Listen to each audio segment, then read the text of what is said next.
মধ্যে আপনারা দেখছেন যে বেশ কিছু যে যান অটোরিকশা এবং সিএনজি তারা প্রথমত হলো যে হাইওয়েতে ওঠাটাই তাদের জন্য নিষিদ্ধ ঘোষণা করা হয়েছে সরকার থেকে, বাট তারা সে হাইওয়েতে চালাচ্ছে এবং তারা সেটা উল্টা চালাচ্ছে। প্রথমত হলো যে তারা যেহেতু নিষিদ্ধ একটা আমার যানবাহন, সেটা হাইওয়েতে ব্যস্ত রুটে আপনারা দেখেন যে কী পরিমাণ যানজট লেগে আছে। তো যেহেতু তারা উল্টা চালাচ্ছে সেই হিসাবে আপাতত তাদেরকে আমরা নিয়ন্ত্রণের জন্য তারা আবার চলে যাচ্ছে যান নিয়ে, এই যে নিয়ন্ত্রণের জন্য তাদেরকে আমরা এই যানটাকে কাজ করে রেখেছি এবং এই অভিযান তো আমরা চালাচ্ছি এবং বিভিন্ন জায়গা থেকে আমরা যেটা শুনতে পাচ্ছি যে ইতিপূর্বে রমজানের সময় বা ঈদের যাত্রা যে আমরা নির্বিঘ্ন করার ক্ষেত্রে যে অভিযানটা পরিচালনা করছি সেটা চট্টগ্রামবাসী সহ বাংলাদেশে আমি বলবো সকলেই সেটা খুব প্রশংসা করেছে যে চট্টগ্রামে তারা যানজট ছাড়া বিনা যানজটে এবং ব্রেক না চেপে হলো তারা সেই রাস্তাটা পার হতে পেরেছে। বাট এখন আবার সে পূর্ব অবস্থা ফেরত আসছে। এখন এটা আসলে ইতিপূর্বে তাদেরকে 3টি জায়গাও আমরা দিয়েছি যে 3টি জায়গায় তারা অবস্থান করলে সেখান থেকে যারা যাদের যে প্যাসেঞ্জার আছে তারা সেখান থেকে পারাপার করবে, তারা তাদের যে রুটি রোজগারের যে বিষয়টা আছে সেটা বিবেচনা করেই 3টি জায়গা আমরা নির্ধারণ করে দিয়েছি।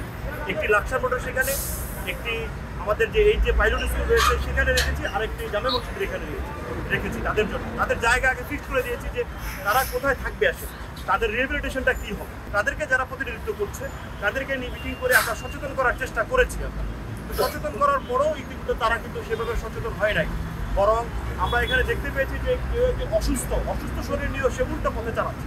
তাহলে সে কতটা সেফ এবং তার যে প্যাসেঞ্জার যারা আছে তারা কতটা এখানে এই সেফটি আসলে সে দিতে পারছে।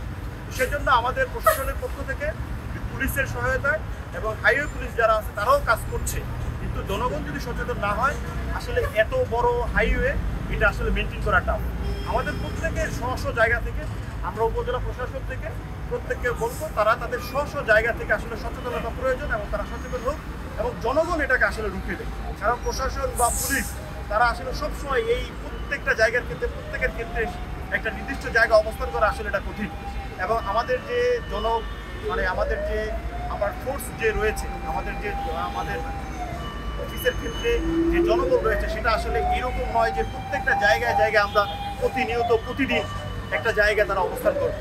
যেহেতু সেই রকম আমাদের ক্যাপাসিটি নেই এবং আমরা জনগণের সচেতনতার মাধ্যমে জনগণকে সম্পৃক্ত করার মাধ্যমে আমরা এই চৌদ্দগ্রাম উপজেলাকে এবং হাইওয়েকে আমরা যানজট মুক্ত এবং 3 হুইলার মুক্ত করতে চাচ্ছি। সেক্ষেত্রে আমি বলবো জনগণ এখানে এগিয়ে আসার জন্য আমি উপজেলা প্রশাসন থেকে যে উপজেলা নির্বাহী অফিসার হিসেবে আমি চৌদ্দগ্রাম উপজেলার সর্বস্তরের জনগণকে আমি আহ্বান করবো তারা এগিয়ে আসুন। তারা এগিয়ে আসলেই এই যে চৌদ্দগ্রামের যে যানজট এবং হাইওয়েতে যে বিশৃঙ্খলা সেটা শৃঙ্খলা আনানো সম্ভব।